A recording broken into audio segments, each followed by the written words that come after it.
Good morning students, कैसे हो आप सब। हमारे हॉलीडे ओवर हो चुके हैं और आपका एक बार फिर से स्वागत है हमारी व्हाट्सएप क्लासेस में। तो स्टूडेंट्स, हम आज एसएस का सेकंड चैप्टर शुरू करेंगे। फर्स्ट चैप्टर हमारा हो चुका था। अगर फिर भी किसी स्टूडेंट ने क्वेश्चन आंसर नहीं किए हैं तो मैं क्वेश्चन आंसर और बुक वर्क की पिक सेंड कर रही हूँ, आप कर लीजिएगा। ओके, और इसके साथ साथ आपको अपना हॉलीडे होमवर्क भी कंप्लीट करना है। आज हम हमारा सेकंड चैप्टर शुरू करेंगे जिसका नाम है हमारे राष्ट्रीय चिन्ह, आर नेशनल सिंबल्स। तो लेसन शुरू करते हैं। प्रत्येक स्वतंत्र राष्ट्र के अपने राष्ट्रीय चिन्ह होते हैं। हमारे कुछ राष्ट्रीय चिन्ह हैं जैसे राष्ट्रध्वज, राष्ट्रीय गीत, राष्ट्रगान और राष्ट्रीय प्रतीक।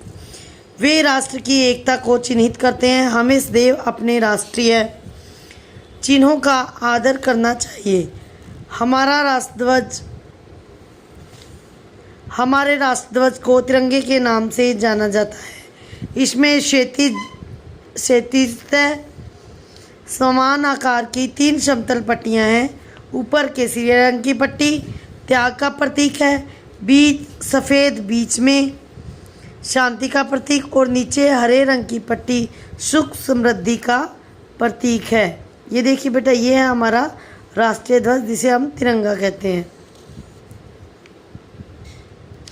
इसमें एक समुद्री नीले रंग का 24 तीलियों वाला चक्र होता है। यह धर्म चक्र कानून का पहिया है। ध्वज की चौड़ाई का अनुपात उसकी लंबाई का 2:3 है। राष्ट्रीय ध्वज को फहराते समय हमें इन नियमों का पालन करना चाहिए। ध्वज फहराते समय केसरी रंग की पट्टी ऊपर और हरी पट्टी नीचे होनी चाहिए। यह केवल सूर्योदय से सूर्यास्त तक ही फहराना चाहिए। इसे सूर्यास्त के समय उतार देना चाहिए। जब भी राष्ट्रीय ध्वज फहराया जाता है हमें सावधान की मुद्रा में खड़े हो जाना चाहिए और इसे सलामी देनी चाहिए।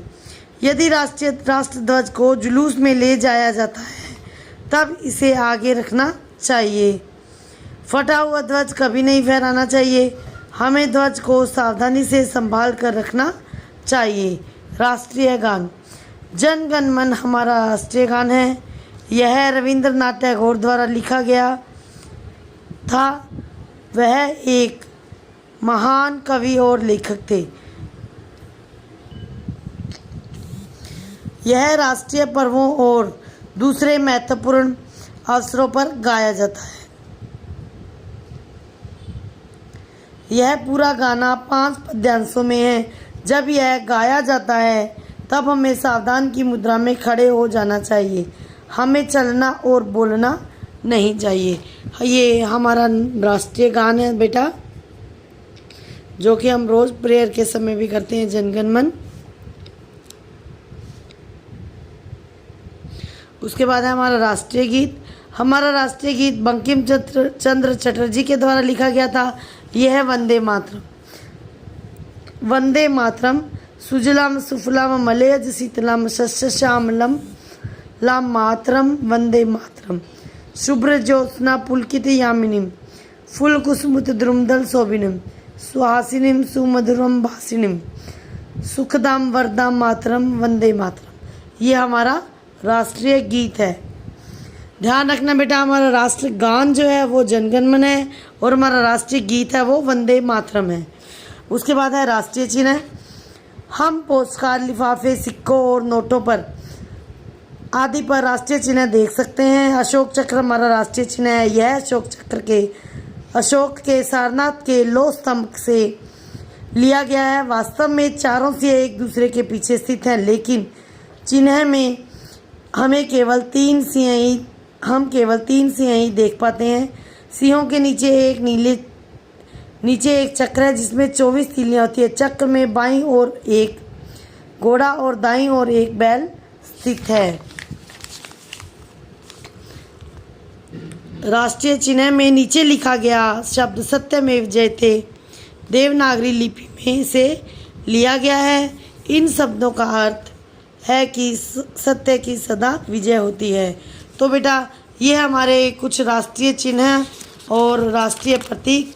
हमारा राष्ट्रीय फूल है कमल, हमारा राष्ट्रीय पक्षी है मोर, हमारा राष्ट्रीय पशु है बाघ। इसके अलावा हमारा राष्ट्रीय खेल भी है, हमारा राष्ट्रीय खेल हॉकी है। तिरंगा हमारा राष्ट्रीय झंडा है। और जनगण मन जैसा कि हमने अभी पढ़ा था हमारा राष्ट्रगान है। वंदे मातरम हमारा राष्ट्रीय गीत है। और ये जो चिन्ह दिखाई दे रहा है ये हमारा राष्ट्रीय चिन्ह है।